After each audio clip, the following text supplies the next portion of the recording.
আমরা প্রথমেই করব ডিমান্ড অ্যাসেসমেন্ট পার্ট। আজকে ডিমান্ড অ্যাসেসমেন্ট পার্ট করতে গেলে ওয়েটিং ফর ডিমান্ড অ্যাসেসমেন্ট, যেগুলো ওয়েট করতেছে ডিমান্ড অ্যাসেসমেন্টের জন্য সেখানে বিজনেস ইউনিটটা সিলেক্ট করে এখানে waiting for business demand assessment থাকলে সেগুলো চলে আসবে। আচ্ছা, এটা কখন আসবে? এখানে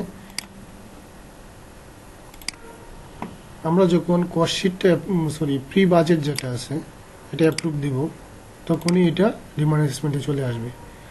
মার্চেন্ডাইজিং গিয়ে কস্ট শিটে ঢুকলাম, এই মনে করেন যে একটা স্টাইল নিলাম, কস্ট শিটে বাজেট। এই বাজেটটা যখন আমি ডিমান্ড অ্যাসেসমেন্টের জন্য পাঠাবো সেটা কিভাবে পাঠাবো? সেটাকে আমি ধরে যখন আমি রিকোয়েস্ট করে অ্যাপ্রুভাল দিয়ে অ্যাপ্রুভ দিয়ে দিব,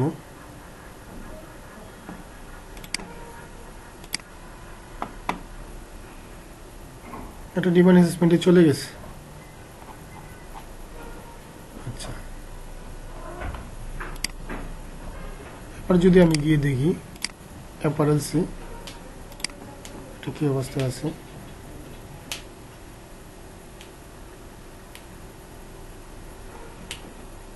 ল্যাপটপের চার্জ কমে গেছে। আচ্ছা, এই যে আমার এটা চলে আসছে ডিমান্ড অ্যাসেসমেন্টে। এটা আমি দেন এই যে প্রি বাজেটটা যখন অ্যাপ্রুভ দিছি, এই যে প্রি বাজেটটা যখন অ্যাপ্রুভ অবস্থায় আসছে তখনই ডিমান্ড অ্যাসেসমেন্টে চলে আসছে। আচ্ছা, তো ডিমান্ড অ্যাসেসমেন্টের পার্টটা হলো টেকনিক্যাল ডিপার্টমেন্ট কিংবা সুরেশ স্যারের পার্ট। তো এটাকে যখন উনি পাবে ফাইল অনুযায়ী, এটাকে উনি অ্যাসেসমেন্ট করবে কিংবা বাজেট ভিউ ওনার পার্ট থেকে উনি দেখতে পারবে। আচ্ছা, উনি অ্যাসেসমেন্ট করবে। আচ্ছা, এটা অ্যাসেসমেন্ট করবে, উনি অ্যাসেসমেন্ট বাটনে ক্লিক করে আচ্ছা ফেব্রিকটা দেখবে, ফেব্রিক টাইপ। এটাতে এটা হলো কস্টিং কনজামশন 3.75। উনি কতটুকু লাগবে অ্যাকচুয়াল সেটা দিয়ে দিবে,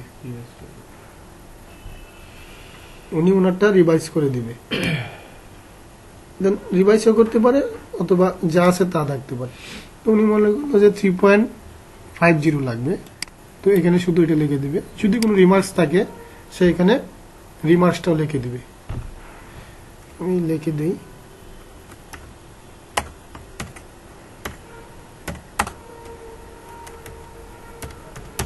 যে কোনো কিছু ইনপুট করে দিবে।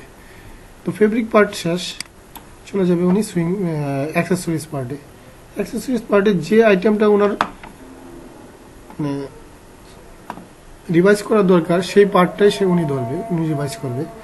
যেমন ধরেন এখানে গিয়ে সুইং ট্রেড আছে এখানে 2400 মিটার ডজন, মানে ডজনে 2400 মিটার করে লাগবে। তো উনি কতটুকু লাগবে যদি রিভাইজ করা মনে হয় সেক্ষেত্রে রিভাইজ করে দিব। উনি দিল 2180 মিটার, এটা 5% এডিশনাল আছে। তো দেন ওকে।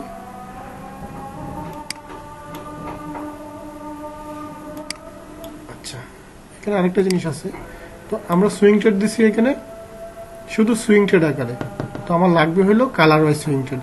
তো সেই ক্ষেত্রে 2180 মিটার করে লাগবে, কিন্তু 2180 মিটারের মধ্যে কোন কালারে কত মিটার লাগবে পার বডিতে সেটা এখানে নেই। তো সেটা যেহেতু আমি বাজেটে একটা আইটেম ধরছি, কালার ওয়াইজ আইটেম ধরি নাই সুইং ট্রেড, সেক্ষেত্রে এখানে গিয়ে কালার ওয়াইজ লিখে দিবে। এখানে লিখবে হলো ব্ল্যাক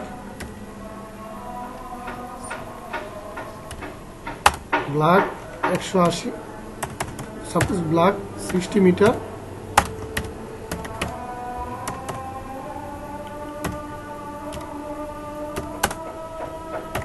হোয়াইট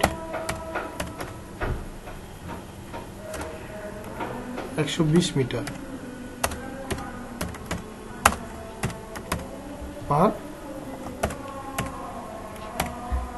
পার বডি।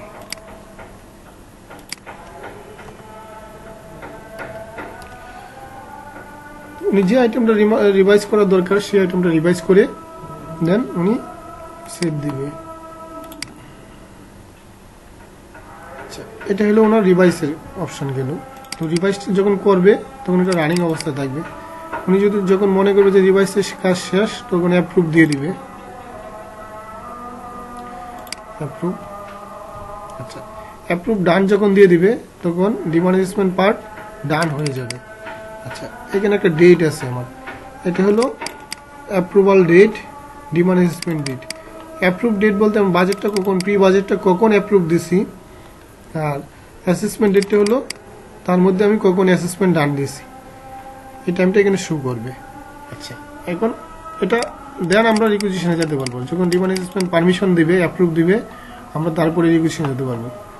এই কাজটা হলো ডিমনিশমেন্টের পার্ট। তো এটা আমরা প্রিভিউ আকারে যখন দেখতে যাব, এখানে গিয়ে প্রিভিউ আকারে দেখতে পারবো এটা ডিফারেন্সটা। এই যে রিমার্কসটা চলে আসছে, এখানে যদি আমরা রিমার্কস দিতাম তাহলে এখানে রিমার্কস চলে আসতো। এটা হলো ডিমনিশমেন্টের পার্ট। দেন ডিমনিশমেন্ট কমপ্লিট হওয়ার পর আমরা রিকুইজিশনে যাব, তার আগে রিকুইজিশনে